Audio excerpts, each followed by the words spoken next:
قالوا أوذينا من قبل أن تأتينا ومن بعد ما جئتنا قال عسى ربكم أن يهلك عدوكم ويستخلفكم في الأرض فينظر كيف تعملون ولقد أخذنا آل فرعون بالسنين ونقص من الثمرات لعلهم يذكرون আবুল হাউল, যা ইংরেজিতে স্ফিংস নামে পরিচিত, অর্ধেক মানুষ আর অর্ধেক সিংহের প্রতিকৃতি, এটিকে বনি ইসরাইলগণ পূজা করত।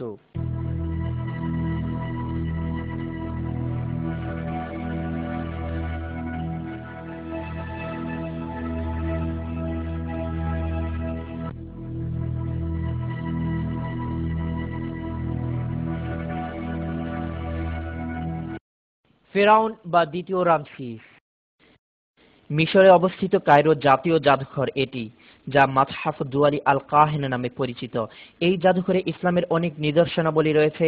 এর মধ্যে ফেরাউন লাযী আদুউল্লাহ ওয়া আদুউন নবী মুসা আলাইহিস সালাম, আল্লাহ তার নবী মুসা আলাইহিস সালামের শত্রু, নিজেকে আল্লাহ বলে দাবিদার এবং বহু নারী শিশু হত্যাকারী সেই বিখ্যাত ফেরাউনের লাশের মমি সংরক্ষিত আছে কাচের বাক্সের মধ্যে।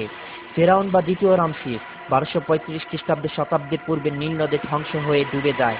সূরা আনফাল 54 নম্বর আয়াতে আল্লাহ পাকের ঘোষণা ফেরাউন সম্পর্কে, আউযু বিল্লাহি মিনাশ শাইতানির রাজীম, বিসমিল্লাহির রহমানির রহিম। كدأب آل فرعون والذين من قبلهم كذبوا بآيات ربهم فأهلكناهم بذنوبهم وأغرقنا آل فرعون وكل كانوا ظالمين। যেমন ছিল রীতি ফেরাউনের বংশধর এবং যারা তাদের পূর্বে ছিল, তারা মিথ্যা প্রতিপন্ন করেছিল স্বীয় পালনকর্তার নির্দেশসমূহকে। অতঃপর আমি তাদেরকে ধ্বংস করে দিয়েছি তাদের পাপের দরুন এবং ডুবিয়ে মেরেছি ফেরাউনের বংশধরদেরকে। বস্তুত এরা সবাই ছিল অত্যাচারী জালেম। 2831 খ্রিস্টাব্দে আবিষ্কৃত হয় ফেরাউনের লাশটি। দীর্ঘ 3116 বছর নীল নদের গর্ভে ডুবে থাকে তার লাশটি। না কোনো শরীরে কোনো অংশ খেয়েছে, না শরীরের কোনো অংশ পচে গেছে বা নদীর স্রোতে ভেসে গেছে তার লাশটি। এটাই কি আল্লাহর অস্তিত্ব প্রকাশ পায় না?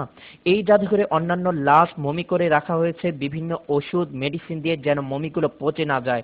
কিন্তু কোরআনে উল্লেখিত ফেরাউনের লাশটি কোনো প্রকার ওষুধ ছাড়াই আল্লাহর নির্মিত মমি। فاليوم ننجيك ببدنك لتكون لمن خلفك آية وإن كثيرا من الناس عن آياتنا لغافلون।